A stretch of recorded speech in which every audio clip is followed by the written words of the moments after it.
মমতা ব্যানার্জি তো হিসাব দিবে চাকরি কত দিয়েছে, মমতা ব্যানার্জি তো হিসাব দিবে স্কুল কত করেছে, মমতা ব্যানার্জি তো হিসাব দিবে হসপিটাল কত করেছে, মমতা ব্যানার্জি তো বলবে যে কত অকৃষিযোগ্য জমিকে কৃষিযোগ্যে পরিণত করেছি, মমতা ব্যানার্জি তো হিসাব দিবে কতগুলো ভালো পাকা রাস্তা করেছি, ব্রিজ করেছি, কত পরিযায়ী শ্রমিককে ফিরিয়ে এনে কাজ দিয়েছি।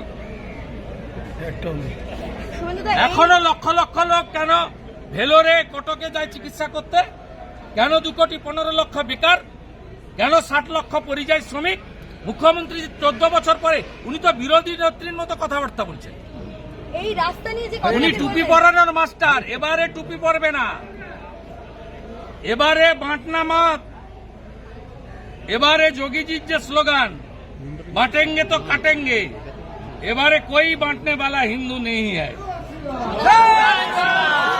10 লক্ষ দেওয়া হচ্ছে কিন্তু রাস্তার সেই হতশ্রী অবস্থা, স্ট্রেচার পাওয়া গেল না, মানে খাটিয়ায় করে রোগীকে হাসপাতালে নিয়ে যেতে হলো। ঠিকাদারদের বলবো কাজ করবেন না, পথশ্রীর পেমেন্ট পাননি, মানরেগার মেটেরিয়াল সাপ্লাই পেমেন্ট পাননি, এটাও ভোটের আগে করছে, পেমেন্ট পাবেন না, আর 2 লাখ টাকা বুথ সভাপতি চাইবে ভোটের জন্য।